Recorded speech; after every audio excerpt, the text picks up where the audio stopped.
Hello bachon, the question is read the following statement carefully and choose correct statement. Option A, during the joint diastole bicuspid and tricuspid valve remain closed. Option B, the valve in the heart allow the flow of blood only in one direction, that is from ventricle to atria. Option C, each peak in the ECG is identified with a letter from P to T and that correspond to a specific neural activity of heart. Option D, during atrial systole left atria pump blood with more pressure than the right atria. देखो बच्चों, ये बोला है इनमें से सभी statement को आप ध्यान से पढ़ो और इसमें जो सही है वो आप बताओ।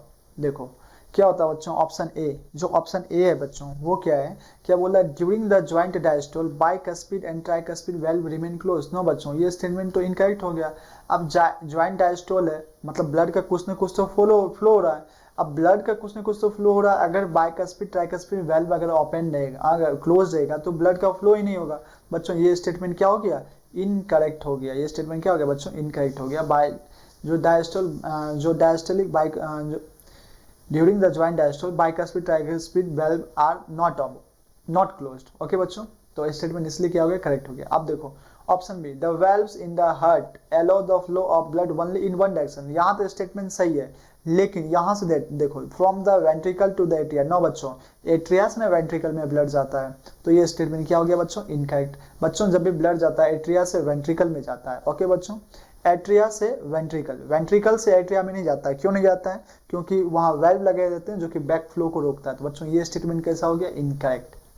ठीक है, अब option C, each peak in ECG is identified with letter from P to T that correspond to a specific neural activity of heart. देखो बच्चों, जब आप ECG के बारे में बात करो तो ECG क्या होता है बच्चों, इस तरह से P, ठीक, ये Q, R और S और ये जाके आगे चल के T, ठीक है, ये आगे चल के T, तो ये P, Q, R, S और ये आगे जाके T।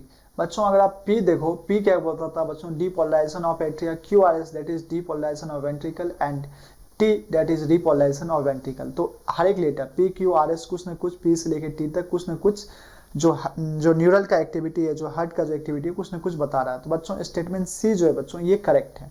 ओके बच्चों, स्टेटमेंट सी जो है ये कैसा है, करेक्ट है। अब during atrial systole left atria pump blood with more pressure then right atria. No बच्चों, ये स्टेटमेंट बिल्कुल इनकरेक्ट है, क्योंकि एट्रियल सिस्टोल जब भी होता है बच्चों, जो राइट एट्रिया होता है वो उसका पोर्शन बड़ा होता है। ठीक है बच्चों, तो राइट एट्रिया जो होता है ये ज्यादा प्रेशर से ब्लड को पंप करता है वेंट्रिकल में। तो बच्चों ये स्टेटमेंट कैसा हो गया, इनकरेक्ट हो गया। तो बच्चों the correct statement is C. आपसे भी पूछा है करेक्ट स्टेटमेंट, तो बच्चों C is correct statement. Thanks, best of luck. That is correct option is option C. Thanks, best of luck.